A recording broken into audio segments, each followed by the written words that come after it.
చూస్తున్నాం. పల్నాడు జిల్లా నర్సరావుపేటలో టెన్షన్ వాతావరణం నెలకొంది.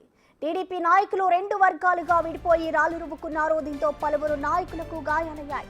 ఎమ్మెల్యే అరవింద్ బాబు సర్ది చెప్పే ప్రయత్నం చేసినా ఫలించలేదు.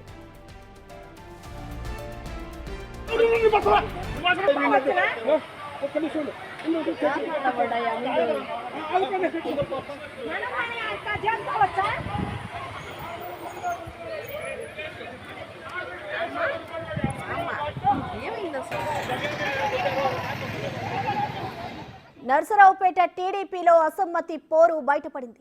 నిన్న ఓ స్కూల్లో పుస్తకాల పంపిణీ కార్యక్రమంలో విభేదాలు బయటపడ్డాయి. ఇదే ప్రోగ్రాంలో టీడీపీ నాయకులపై కొందరు అసమ్మతి సభ్యులు దాడి చేశారు. ఇందులో రొంపిచెర్లకు చెందిన పలువురు నాయకులు గాయాలయ్యాయి.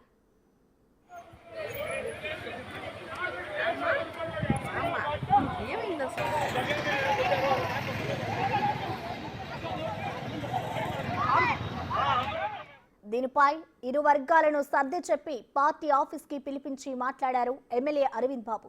ఆ సమయంలో పార్టీ కార్యాలయంలో మరోసారి ఇరు వర్గాలు వాదనకు దిగాయి.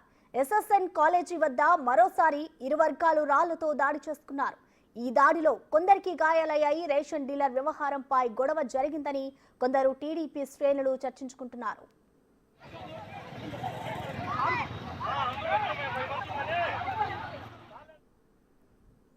గొడవకు సంబంధించిన కంప్లీట్ డీటెయిల్స్ మా ప్రతినిధి సాయి శంకర్ అందిస్తారు. సాయి శంకర్, చెప్పండి, ఆ టీడీపీ శ్రేణులు రెండు వర్గాలుగా విడిపోవడానికి గల కారణాలేంటి? ప్రస్తుతం అక్కడ పరిస్థితి ఎలా ఉంది సాయి శంకర్?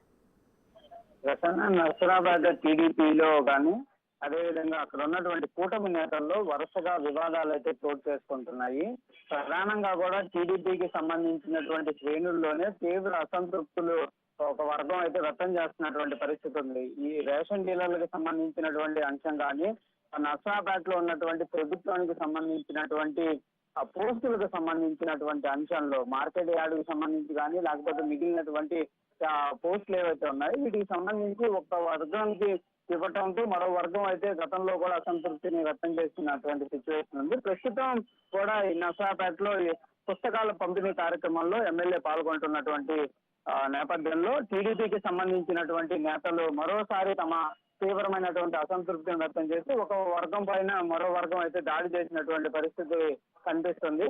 అయితే దీనికి సంబంధించి గతంలో కూడా ఎమ్మెల్యే పలుమార్లు కూడా టీడీపీ నేతలందరినీ కూడా పిలిపించి వాళ్ళ మధ్య కూడా సయోధ్యం చేయాలనే విధంగా కూడా ప్రయత్నం చేసిన అప్పటికీ కూడా ఎక్కడా కూడా సయోధ్యలు అనేది కుదురుతున్నటువంటి సిచ్యువేషన్ అయితే కనిపించినటువంటి లేదనే విధంగా చెప్పొచ్చు. ఎందుకంటే టీడీపీకి సంబంధించినటువంటి అనేక మంది నేతలు అనేక ఆశావాహులు ఎక్కువగా ఉండటం, ఇటు కూటమి నేతలు కూడా ఆశావాహులుగా ఉండటం, ఇదంతా కూడా ప్రస్తుతానికి నర్సరాబాద్లో అయితే కలకలాలు రోజు రోజుకి ఏదో ఒక అంశంలో కూడా తీవ్రమైనటువంటి అసంతృప్తులు అయితే వ్యక్తం చేస్తున్నటువంటి పరిస్థితి అయితే కనిపిస్తుంది. అయితే మొత్తంగా మాత్రం నిన్న చూస్తే పార్టీకి సంబంధించినటువంటి నేతలు దాడులు చేసుకోవడం, ఇరు వర్గాలు కూడా రాళ్లు దాడి చేస్తున్నటువంటి అక్కడ జరిగినటువంటి పరిస్థితి. రాళ్ల దాడిలో రొంపిచెర్లకు సంబంధించినటువంటి ముఖ్య నేతలు వాళ్ళందరూ కూడా గాయాలైనాయి. అయితే ప్రస్తుతం అయితే ఎమ్మెల్యే వాళ్ళందరినీ కూడా దాడి చేసిన వాళ్ళని, దాడిలో గురైనటువంటి వర్గాలు వాళ్ళందరినీ కూడా పిలిపించి మాట్లాడేటటువంటి ప్రయత్నం చేస్తున్నా కూడా సయోధ్య అనేది వస్తున్నటువంటి పరిస్థితి అయితే లేదు. అంటే ఒక వర్గానికి న్యాయమే జరుగుతుంది తప్ప మరో వర్గానికి న్యాయం జరగట్లేదు అనే విధంగా కూడా వాళ్ళైతే ఎమ్మెల్యే ముందు కూడా అసంతృప్తిని వ్యక్తం చేస్తున్నారు.